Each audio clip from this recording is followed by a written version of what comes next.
Thoughts about disrespecting Jackie Robinson. 3 hours after removing a story about Robinson's military service from its website, the Defense Department put the story back on the website late Wednesday afternoon. In the short time the story had been removed, the Defense Department faced intense criticism. Before Robinson became Major League Baseball's first black player in 1947, he was a second lieutenant in the U.S. Army. He was also a member of the 761st Tank Battalion, a group of soldiers known as the Black Panthers. Congratulations to Compton's Juju Watkins. The USC women's basketball star was named a first-team Associated Press All-American for the second straight year. UCLA center Lauren Betts is also a first-team All-American. Betts is the first UCLA women's player to be named a first-team All-American. No debates, no speculation, just the info you need. That's your KBLA Sports Minute. I'm Ray Richardson. More news, opinions, and conversation when we come forward on KBLA Talk 1580.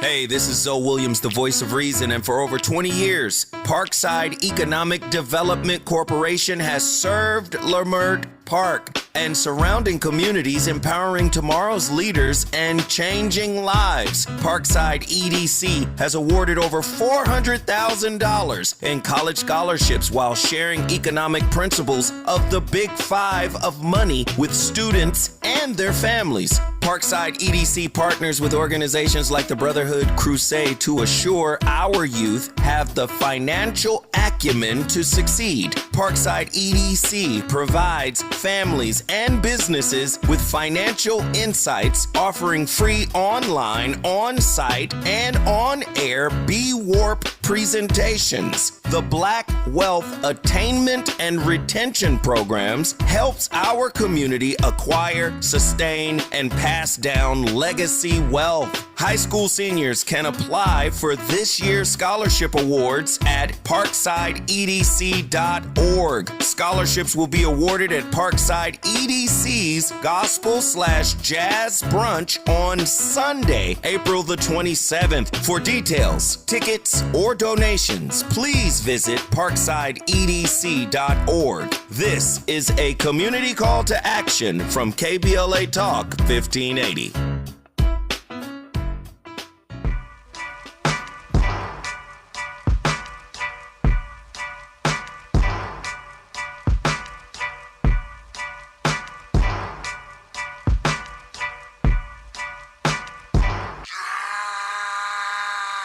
Pull up in motorcades.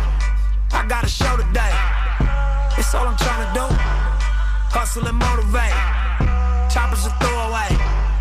Hustle the overweight. That's why they follow me, huh? They think I know the way. Cause I took control of things. Ballin' the solo way. And if you pattern my trend, I make you my protege. Crossing that soldier race. Don't know them days. Take you in back of the buildings. Make you expose your rage. Take you across the tracks. Make you explode the face. Now you official now. But you got a soul to save. I just been cooking that new. I'm about to drop in a few. Think if I call it the great, the people gon' call it the truth. Ain't really trip on the credit. I just paid all of my dues. If only you guys could see Miles and Benjamin in on YouTube right now. KBLA Talk 1580. I'm Dominique DiPrima. The phone lines are open right now, and Kwamel from Gardena stepped up because he made a comment in the YouTube chat, which I quoted about Vegas and LA. And they're still talking about you, even though you started clapping back, Kwamel. Someone said nobody dates unless they are dating. I don't understand what that means. I guess that went over my head. Phew, maybe Miles will explain it to me. But in the meantime, and I will say this, because when I was working on the Michael Basin show, which is where me and Miles met, he was based out of Vegas, and I got to spend some time there. I hadn't spent time there since the Hoodie Awards, really. And I met and talked to a lot of people from LA who had moved to Vegas because it was cheaper, cost of living lower, and still an exciting lifestyle. Wow. And then I wonder if you ended out saying, what happens in Vegas stays in Vegas. And I'm thinking to myself, I wonder if that's what we think. I wonder if that's what when Angelinos go to LA, go to Vegas, we think we're way out somewhere where no one's paying attention. And now with to Miles's point, with the AI and the internet and everything else, nowhere is really remote. Anyway, you were saying. It's a little difficult for me to speak because I've never moved there. I've been there a few times, and again, I mean, I'm looking forward to going. I meant to go this month. I'm looking forward to going next month. But yeah, I mean, you know, just the folks I've known have just talked about, you know, things like just these brothers that just seem like they're just on some like turbo version of what you hear about on the internet. You know, these dudes that just kind of want to be community D or community raggedy dudes. And I'm thinking to myself, like, damn, I mean, how do y'all find anybody, ladies? Jesus. Well, Kwamel, I mean, there's community D in every state, in every area code, every zip code, every postal, you know, region. I mean, that's what it is. Matter of fact, I wanted to kind of go to this. I wanted to do a whole rant transition. I'm gonna land real soon, but like I don't know if you heard about the whole thing where where a bunch of dudes got mad at the rapper Doechii for saying that being a straight man was a red flag, and that it was strike one. Everybody got all reaction like, she hates men, you know, and I thought to myself, hold on, well that's because I mean, just like going to the thing about the man versus the bear and the women choose the bear. It's the whole thing about it's the whole idea about you're guilty until proven innocent. If a group of people, and I don't want to add to, you know, the stereotypes of the day, but if a group of people develop a reputation based on money in the group's efforts, then it's kind of like, okay, I'm the straight guy. I might want to shoot a shot to Doechii. And Doechii's like, oh, okay, what's going on with you? So then it's like, okay, let me give her a set of what I'm about. You know what I'm saying? And that's the thing that folks are missing. That it ain't just you just trusted, you just down by law. Everybody got to show and prove. You know what I'm saying? Yeah, I mean, I wasn't really tracking it. I had a brief conversation with Miles about it, and then I read a little about that. I like her, but I mean, I think people got to say. You know, it's back to the Kanye thing. People got to say stuff to make you mad so you'll pay attention. So we'll be talking about it on this show. I don't know. Indeed. I also think there's this kind of toxicity or sensitivity between men and women right now, particularly black men and women, but men and women in general on the internet. You know, the manosphere and this whatever womanosphere. I know that's not a thing, but I had a woman when I was on Fox Soul jump on and attack me for defending black men, saying that I'm some kind of sycophant or whatever. I'm like, girl, you must not listen to my show. But I mean, that toxicity is problematic, and I think we put that lens on everything. I'm sure she doesn't think that. How could an entire category of people be a red flag? How could all straight men or all heterosexual women or all gay men or all gay women be a red flag? That doesn't even make sense. It sounds like some stuff you say. I mean, but it's no different than what we've gone through here in LA, and people tend to, you know, conflate LA and the whole state of California, where people think, oh, you're all fake, you're all just trying to you're only out for one thing. And it's like, hold up, have you walked with us? Have you spent time with us to really get to know who we are, let the personalities come out and all that? People just got to assume things based on whatever bad experience they had. A chain is only as good as its weakest link, you know, and it's pretty much how, and I'm going to land on this note, the whole thing about how Fox and everybody kind of grooms everybody to think these things and end up walking us into a dictatorship. And then you're like, okay, so now we got this miserable dictatorship, but you're going to groom us to think this is okay. And then watch them actually keep doing it. And that's when you have to realize for yourself, like, yeah, no, I'm going to judge for myself. And my self instinct says, this is garbage. This is BS. And this is where I step off. Like right about now with this administration, and this is my final 5 seconds.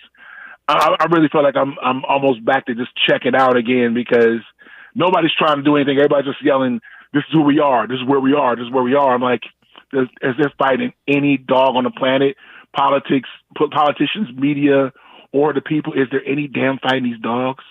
Yeah, you're judging by the mainstream media because people are in these streets.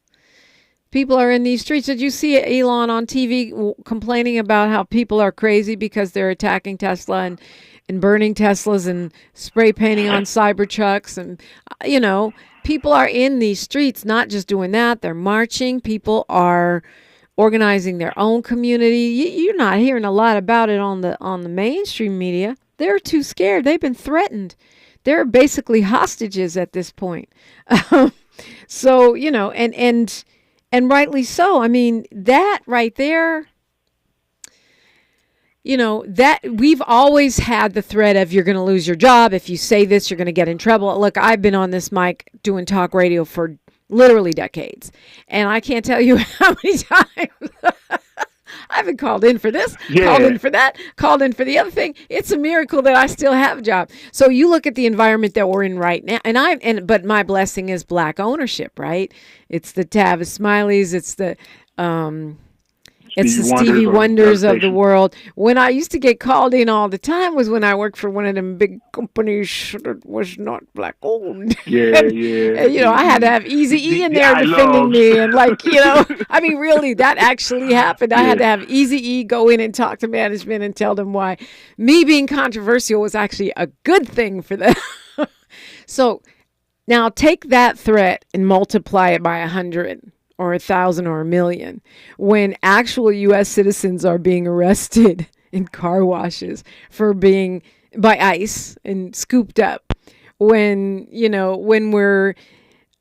have big media organizations paying out millions of dollars to the president because he is threatening the outlet, right? Where management is having mass meetings. Like we heard about at CNN where they say, don't criticize the president. I don't think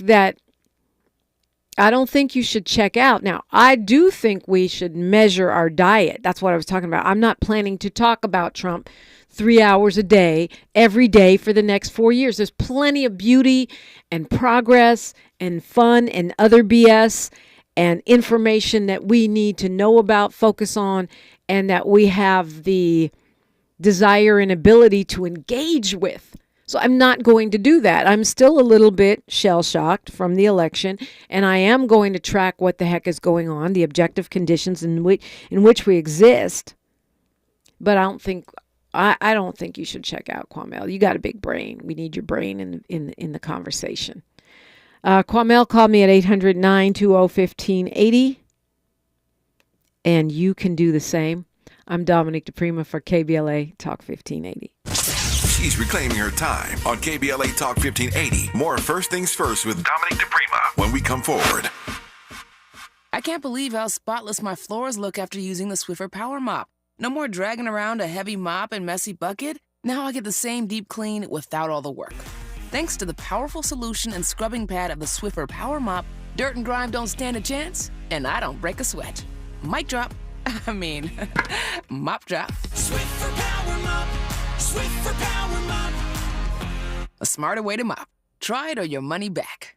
The revolution will not be televised. What's up? It is Killer Mike, also known as Michael Render, and I'm encouraging you to listen to more, not less, of Truth Time with Dr. Cornel West and Senator Nina Turner on KBLA Talk 1580.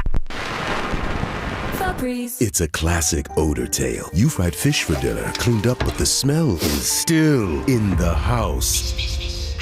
And the neighbors are coming over for game night. They're on their way. And then you spray Febreze Air Mist. Febreze Air starts working instantly to fight even your toughest odors, so you go from fish to fresh like that. Now all you have to worry about is Pam cheating at charades. Breathe happy, Febreze, la la la la la. Diane from Michigan, a disabled senior citizen trying to get by. Henry from Florida, a veteran fighting to make ends meet. Elena from Arizona, a mother struggling to feed her daughter. Hi, I'm Connie Britton, and I support Feeding America because they help provide over 6 billion meals to people in need each year, like Diane, Henry, and Elena. Learn more at feedingamerica.org. Feeding America, 200 food banks strong.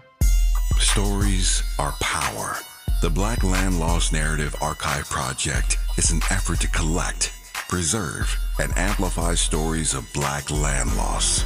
It will form an invaluable resource for scholars, authors, historians, educators, storytellers, policymakers, and change agents who wrestle with issues of restitution, reparations, racial inequality in home ownership, and the racial wealth gap. Through documenting stories of Black land loss, the archive will help demonstrate the magnitude of what Black families have lost and will continue the national dialogue to encourage paths to restitution, rebuilding, and healing. Support the Black Land Lost Narrative Archive Project by visiting www.blacklandlost.org or by donating at www.blacklandlost.org/donate.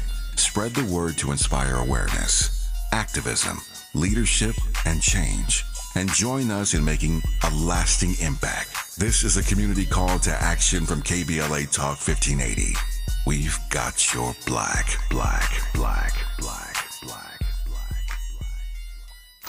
The conversation continues right now with Dominique DiPrima on First Things First. 800-920-1580. That's the number if you want to weigh in. That's what Kwamel did. He's brave. A lot of folks like to speak in the YouTube chat. That's a KBLA 1580. And I love your feedback there. It's constantly, that's why I'm looking down, my eyeballs scanning what folks have to say, and also looking at various news stories that are coming in. We'll be hearing from Kenneth Mejia, our LA City Controller, in the bottom half of this hour. And it is budget season, and there's a lot going on, so this should be quite an interesting conversation. But you know, he mentioned in passing, we're talking about Drake and Kendrick in the context of what's going on in hip hop now, which was really set off by the beginning of the show, my reaction to the arrest of Big U and a bunch of other folks from LA by the feds on yesterday.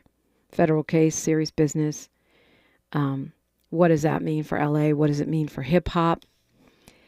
And I was thinking how back in the day, you know, I'm thinking about the beginning of To Live and Die in LA, where you hear me talking about, you know, hit 'em up. And I'm saying, is Tupac's new one going too far? That's what I'm saying. And I'm asking Digital Underground. They're in the studio. They're his homies.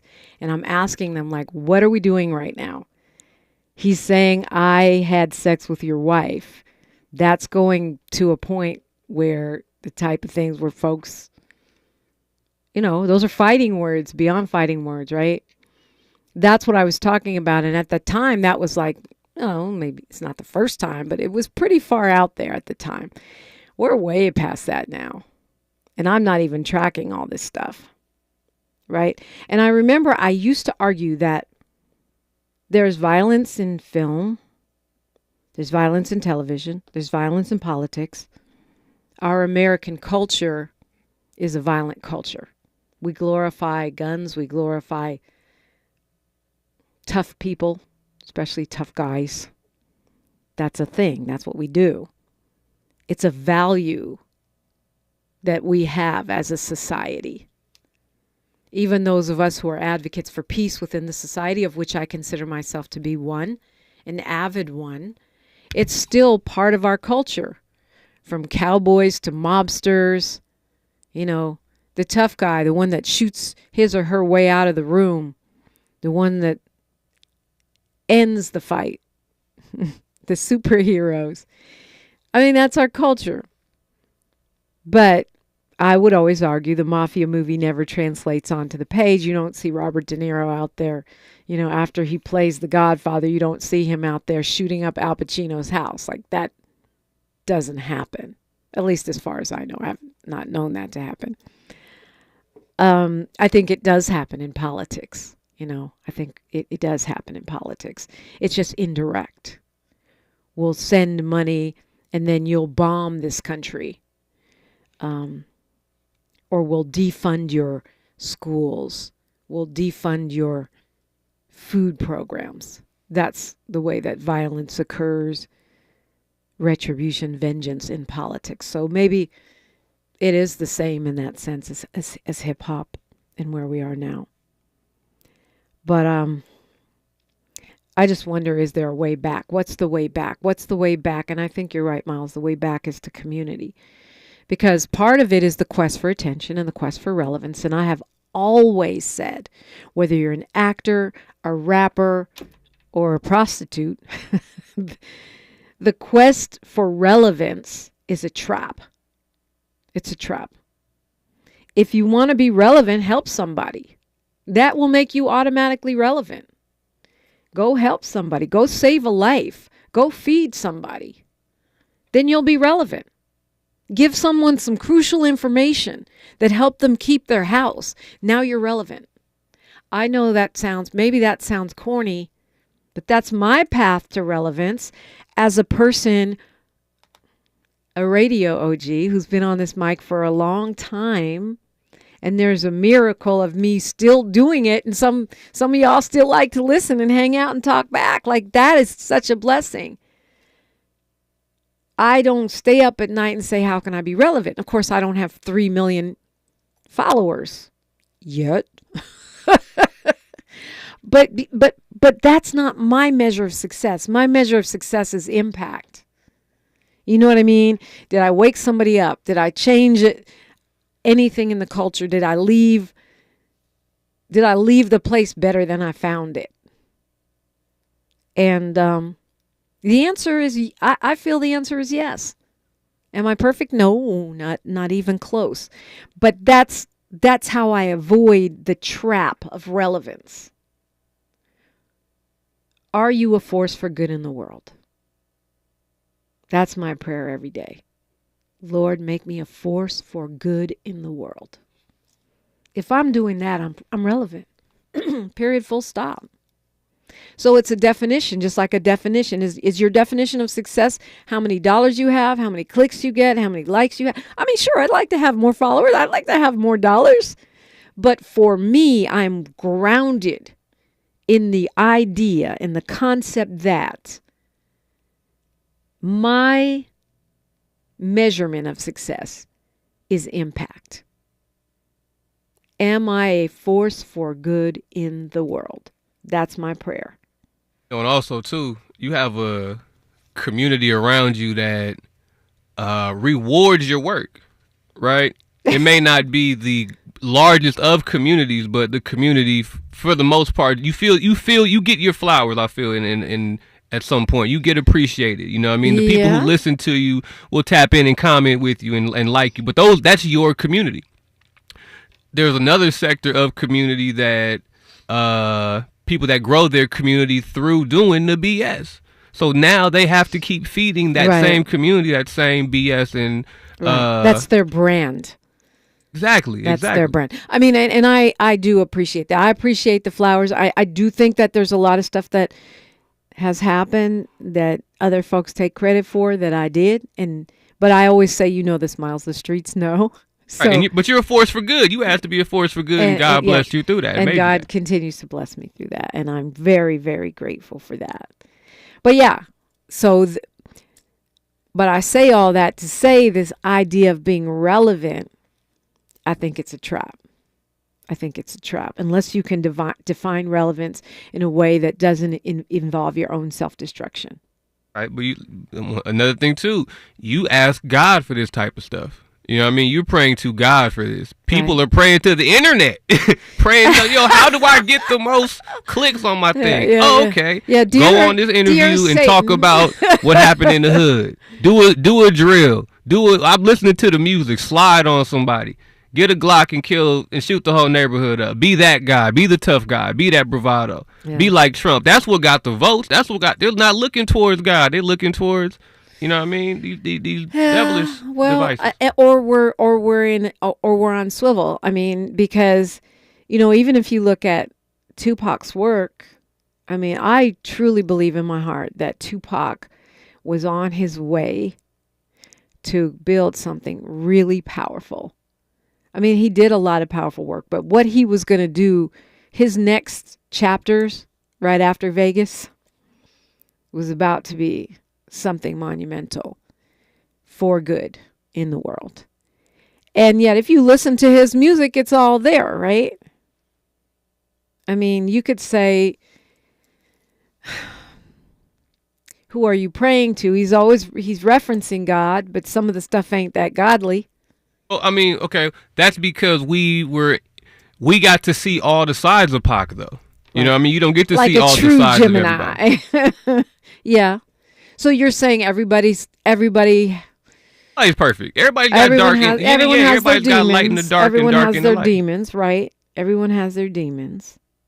But what are you saying? I mean, what I'm saying is, you just said it. You wake up and you pray to God that you want to be a force for good. You want to be in the world. Yes. You know what I mean? Have Him work through you.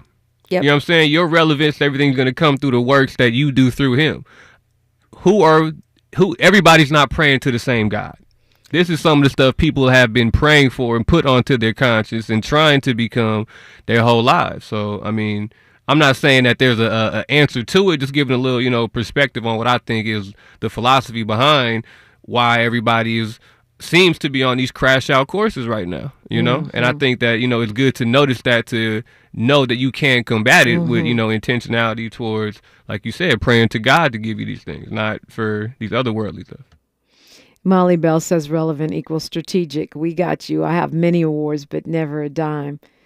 But that's a subject for another day. But I don't know if it is, Molly Bell. I think it's exactly our subject, because you clearly have impacted LA and your community of Compton, and you have clearly been a force for good in the world. You were talking about reparations when everyone thought that was crazy talk.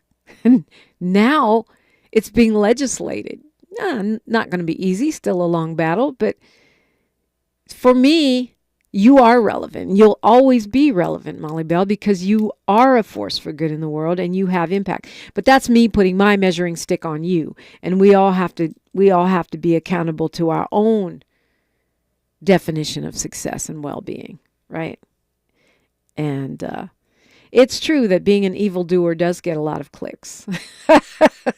And it's also true that only God can judge me, right? So I try not to be that judgy, although I admit I can be a bit judgy. Jerry says they're all praying to their own God, and that may be, but if it's God, whether you're Muslim, Christian, whatever your faith may be, then that's a God. That's not the same thing as praying to a demon, or, as Miles said, praying to the internet, possibly, El Diablo, if you believe in that.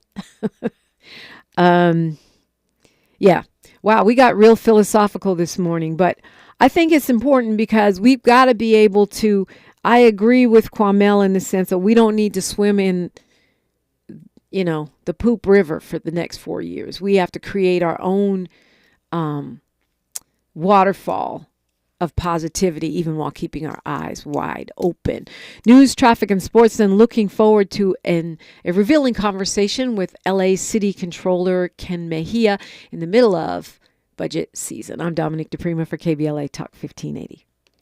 The station you turn to when you've had it up to gear with cultural incompetence. KBLA Talk 1580. I'm Alexandria Ikamoni with 4 things you should know from BIN News. An end to the Russia-Ukraine war might be in sight. Putin and Trump agreed to a limited ceasefire during a phone call. It includes halting attacks on Ukraine's energy infrastructure. It's estimated that around 30,000 Africans live in Ukraine. A deleted article about Jackie Robinson's military service is now back on the Defense Department's website for Black people to read. The department deleted the story as part of the Trump administration's campaign against DEI. Elon Musk is surprised by the level of hatred coming from many Americans, including thousands of Black Americans. Musk was addressing the fire bombings happening at some of his Tesla dealerships across the country. Lil' Kim is paying tribute to Biggie's mother, Valletta Wallace, after her passing. Wallace passed away last month at 78 years old from natural causes. Get BIN News on demand 24/7 at BINnews.com. Imagine a photograph of your favorite place in California. Then right in the middle of it, one piece of litter. Litter has no place in our lives, not one piece. Together, let's change that. Clean California. Zero litter is the goal. CleanCA.com. This is the KBLA Sports Minute with Ray Richardson. It didn't take long for the Defense Department to have second thoughts about disrespecting Jackie Robinson. 3 hours after removing a story about Robinson's military service from its website, the Defense Department put the story back on the website late Wednesday afternoon. In the short time the story had been removed, the Defense Department faced intense criticism. Before Robinson became Major League Baseball's first black player in 1947, he was a second lieutenant in the U.S. Army. He was also a member of the 761st Tank Battalion, a group of soldiers known as the Black Panthers. Congratulations to Compton's Juju Watkins. The USC women's basketball star was named a first-team Associated Press All-American for the second straight year. UCLA center Lauren Betts is also a first-team All-American. Betts is the first UCLA women's player to be named a first-team All-American. No debates, no speculation, just the info you need. That's your KBLA Sports Minute. I'm Ray Richardson. More news, opinions, and conversation when we come forward on KBLA Talk 1580.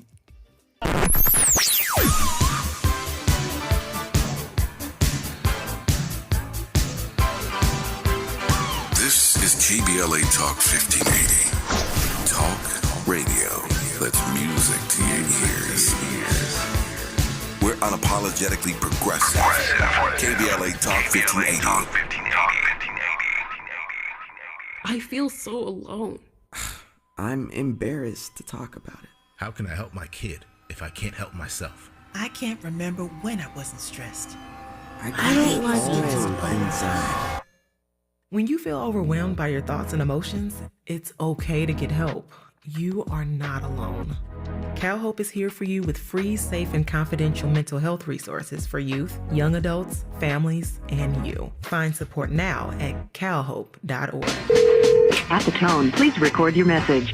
You ready? Drop it! Mr. Tavis Smiley, preach it. Thank you, man. Politics in this country is crazy. You put things in perspective that even I didn't. The right is playing fast and loose with facts and scapegoating everyone under the sun, especially black and brown people. As a white man, I do not agree with this, and I am on my black and brown brothers and sisters' side. Fight the good fight. Know that I am part of the resistance. Let's fight the power. Our freedom of speech is freedom of death. We got to fight the powers that be. KBLA Talk 1580.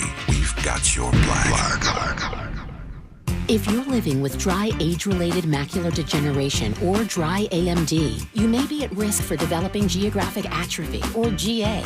GA can be unpredictable and progress rapidly, leading to irreversible vision loss. Now there's something you can do to slow it down and get it going slower. Izervay is proven to slow GA progression. Izervay gets GA going slower. Izervay or avacincaptad pagel is a prescription eye injection used to treat GA. Don't take it if you have an infection or active swelling in or around your eye. Izervay can cause eye infection, retinal detachment, or increased risk of wet AMD. Izervay may temporarily increase eye pressure. Your vision may be impaired after an eye injection or exam. Don't delay. Ask your doctor about Izervay today. Izervay gets GA going slower. Visit Izervay.com. That's IZERVAY.com. Heard any other talk radio lately that sounds anything like this? I didn't think so. You're listening to Unapologetically Progressive. KBLA Talk 1580. And it is great to have our city controller joining us. He's the 20th controller of the city of Los Angeles, elected back in 2022. I love that his bio says he got 513,288 votes. That's a counter for you, a controller, an accountant. He oversees a team of more than 160 employees who do independent audits and investigations. They also manage the city's accounting, payroll, and spending, report on the city's finances, and provide transparency on city operations, policies, and metrics. Controller Kenneth Mejia, welcome. Hey, Dominique, thanks for having me. Yeah, I get the feeling you counted every one of those votes. Yeah, a little bit. So look, your bio kind of breaks down a little bit what the controller does. Hopefully folks know that, but maybe you want to, start the conversation with a Cliff's Notes version of that, because folks will understand what questions you're answerable and which ones perhaps you're not. Sure. So I am the city's accountant, auditor, and paymaster. So you can think of me as the city's watchdog for your finances and tax dollars. So that is my position on a high level. And it's quite an intense position right now, I would imagine. We saw yesterday the reporting in the LA Times, and of course folks can look on your Instagram too, if they want to stay abreast of your takes, your analysis. The budget crisis is going to be monumental this year. We're talking about close to $1 billion, right? Correct. And that's a combination of less revenues than what the city was planning, having higher expenses than, what the city was planning. So there are a lot of, there is a big gap to fill, and that's what it was showed yesterday on the LA Times. Yeah, shorter, less revenue than expected, more expenses than expected, and a lot of that we are hearing is from legal payouts, right? Correct. So this fiscal year, the city's expected to pay around $320 million on lawsuits, liability claims related to the city. This would be a record level. But even the year before this, we had a record level at nearly $250 million. And then the year before, it was another 200-something million. You can just see how the city is just draining their funds, and liability payouts are. Right. So, what are we talking about here? Are we talking about police abuse cases? Are we talking about harassment? Like where? Because I know a lot of these things, they're cumulative, right? You can have some case that's been working its way through whatever for years or even longer than that if you look at the county. Where is all this coming from? Why is it escalating the way that it is? Sure. So pretty much, for this fiscal year, so far we are 8 months into it. We've already spent nearly $200 million, right? And we're estimating that we're going to spend nearly $320 million. But just the breakdown of the type of categories of these liabilities. So out of the $192 million paid in the first 8 months of the fiscal year, $106 million is coming from police liabilities.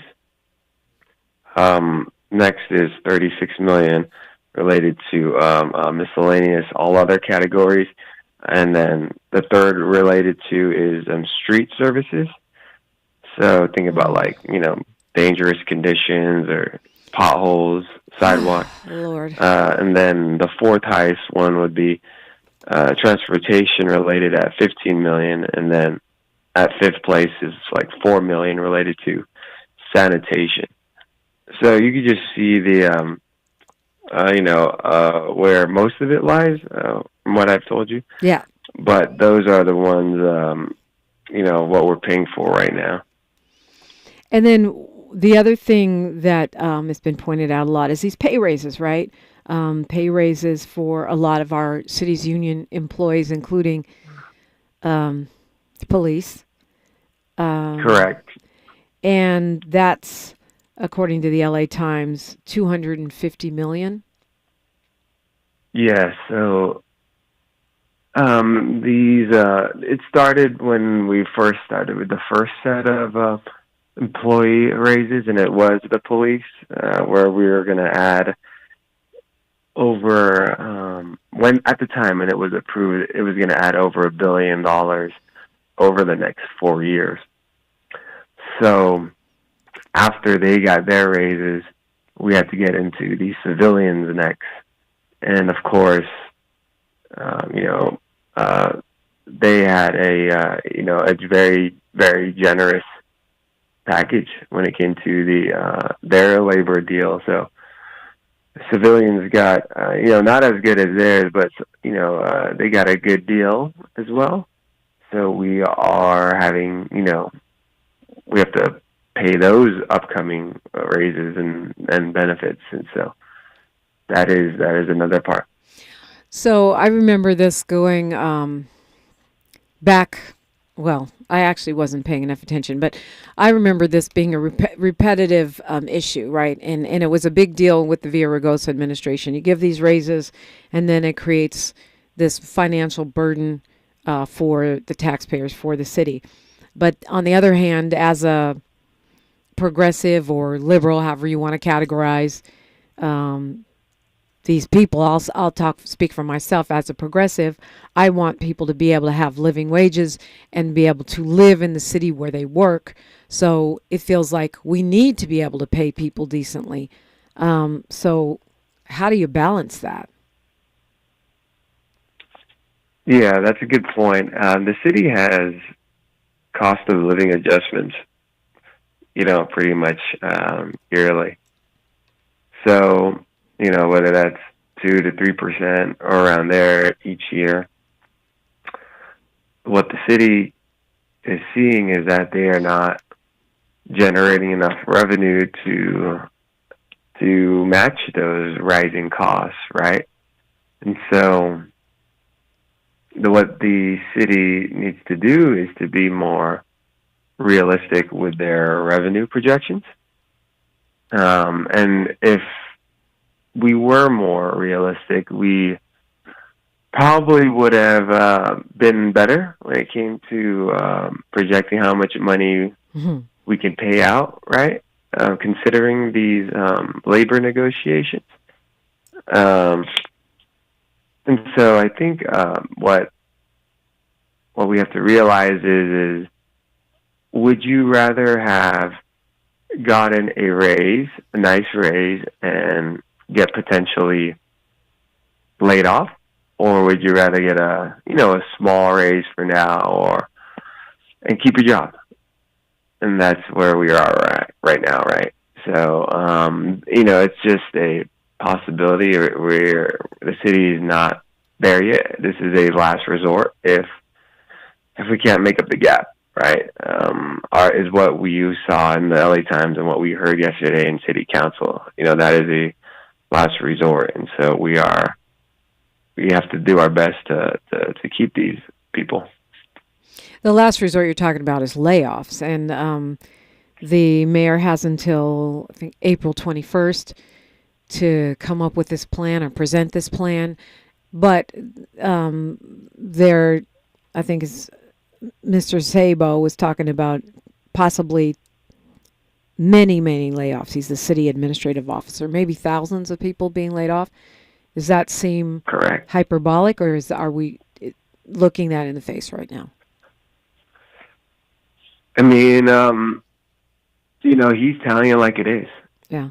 When you look at a budget gap of that magnitude, and we don't even have a pandemic or a global recession to blame or anything, right? This is all. A lot of this is internal, and as to what's been happening at City Hall. So when he says that there's a possibility of thousands of layoffs, it's matching the magnitude on how much the city needs to fix in order to get the budget to balance. Okay, well, a couple things on that. I mean, when you say we don't have a global pandemic to blame, I feel like we are still transitioning out in the sense that we had these funds that folks sort of came to rely on, and then they went away, right? Talking about COVID. And I'm not a mathematician, but this is, you know, a mom who has to put a kid through college on a budget talking right now. And also when you know, we have, and I know this is, you know, I don't know how this impacts the immediate budget that we're dealing with right now, but certainly the fires are a pretty major catastrophe. Yeah, the fires are definitely, you know, when we did our revenue projection, we included that in what we see as, you know, a small hit to property taxes, some business tax and sales tax. You know, that is definitely an area of concern, especially not only on lost revenue, but also the amount of money that the city is going to have to front fund and pay for to cover some of those damages. You know, the initial preliminary estimates of city property damages around $280 million. So, you know, that's something that we have to, you know, we have to pay for a lot of these things up front, especially the recovery costs, the response for city employees, but, you know, the last administration and this administration have, you know, committed, hopefully they still are committed to covering some of the response and the recovery costs for the, I believe it's the first 180 days. But unlike the federal government, we just can't float a deficit indefinitely in the city. We just can't keep adding and adding and adding to our deficit. Correct. I mean, the difference between us and the federal government is, you know, the federal government, they have their dollar. You know, they can print money. We can't. Yeah. In the city, we are heavily reliant upon local tax revenue. Federal dollars are just a small portion of what the city gets.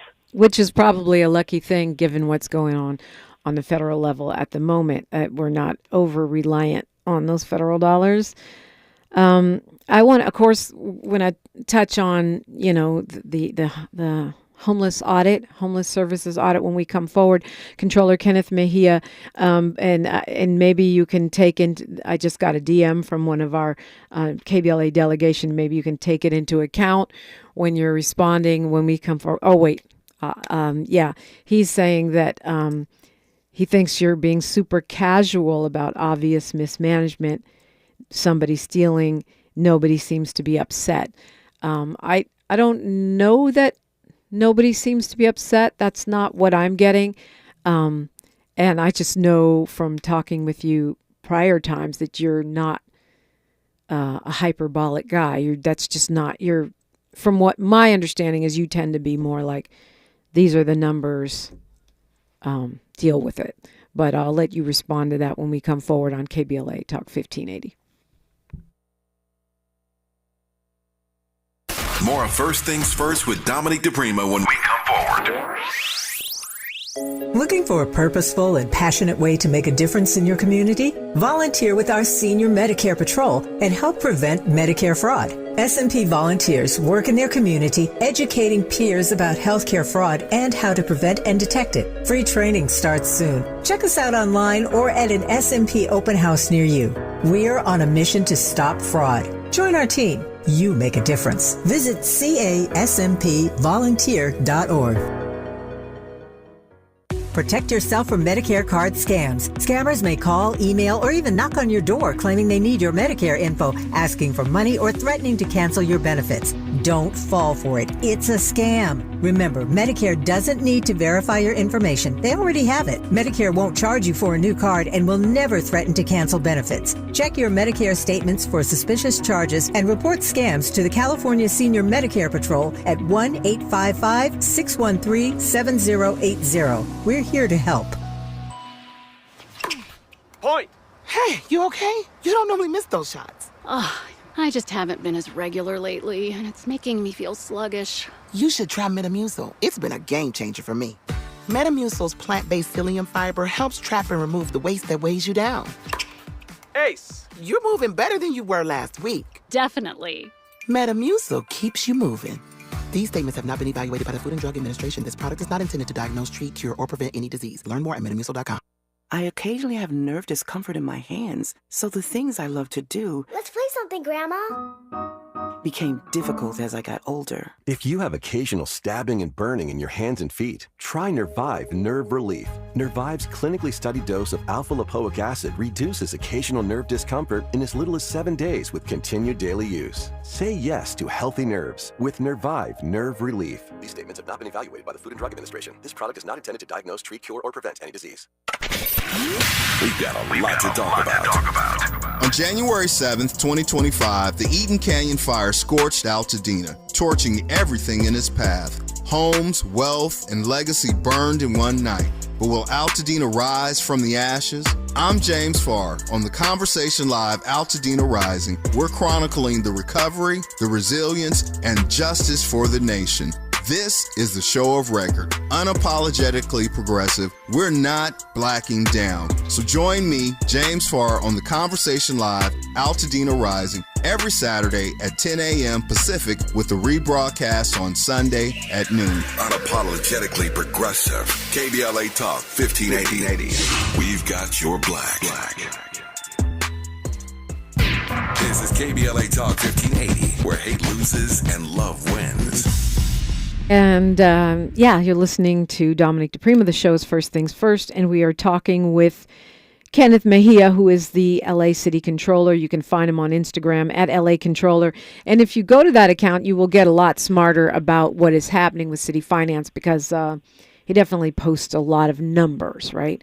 Numbers. And I know one of the things you've done is try to make these numbers more easily accessible to everyday people, putting stuff up on the website, putting stuff on Instagram. So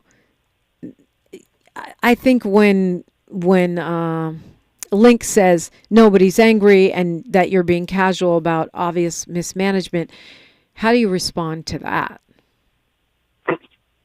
Yeah, my job, is to make sure that everyone knows where their money's going and how it's being spent. When it comes to actually, what are people going to do about it? Like, are we going to hold our spending more accountable? Are we going to make different financial or budget decisions? That's not on the controller's office. That is the other elected officials who have that power, such as the city council and the mayor. So when I do my transparency or sound the alarm on things, I make sure that everyone knows they have so much information that I can give, and I share about it, and I share a lot about the city's spending. So, in particular, when it comes to homelessness spending, right? That's one area that we, for the first time, we've actually created. The city has a homeless spending dashboard, and we started that just last fiscal year. But before that, the city had no website or, this sort of effort to make homelessness spending transparent. So when this assessment came out 2 weeks ago, right, it pretty much highlighted a lot of the things that we found when we did our 2 previous homelessness audits as well. So, for us, we always say we can always give all the transparency, all the warnings, all the recommendations on how to do things better.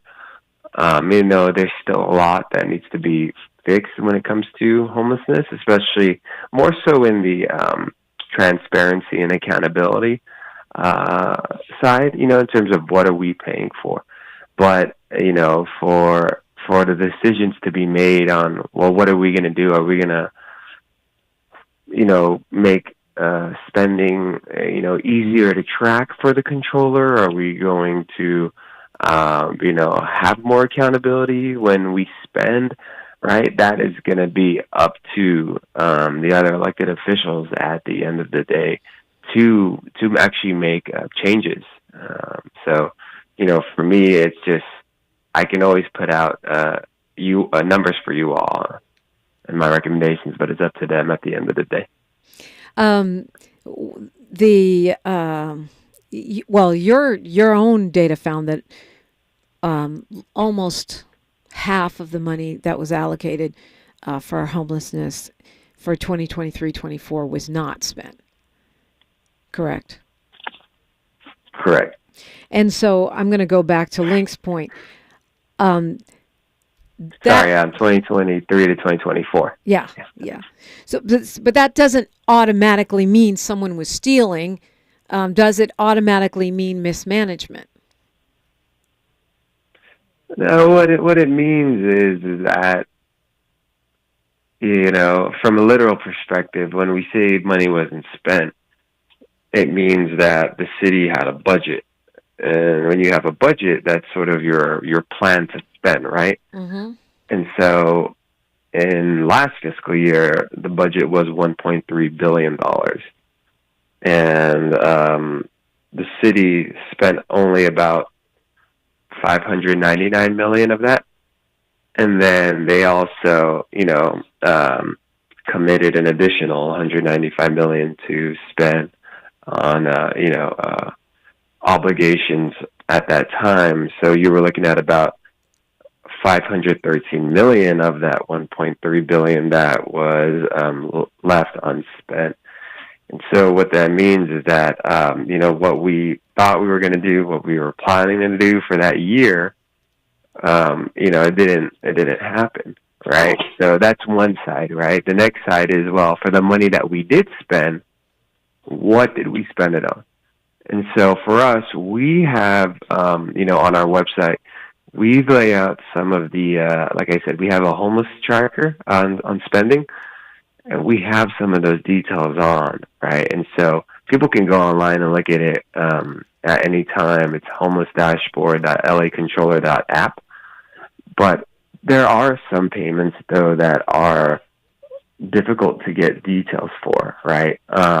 We rely heavily on homelessness agencies like LASA to affirm that what they're billing us, we actually got that service, right? And so I think the hard part is on the city's end is it's very difficult to get those details on what we paid for when we pay these agencies.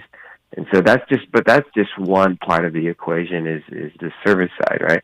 But we do keep track of a lot of the money that we spend. A lot of it is spent on building permanent supportive housing, building related to shelters, and other related housing costs as well. But that's just how it is in a nutshell. And we know our office is trying to get more transparency on the service side. Yeah. Well, a little difficult.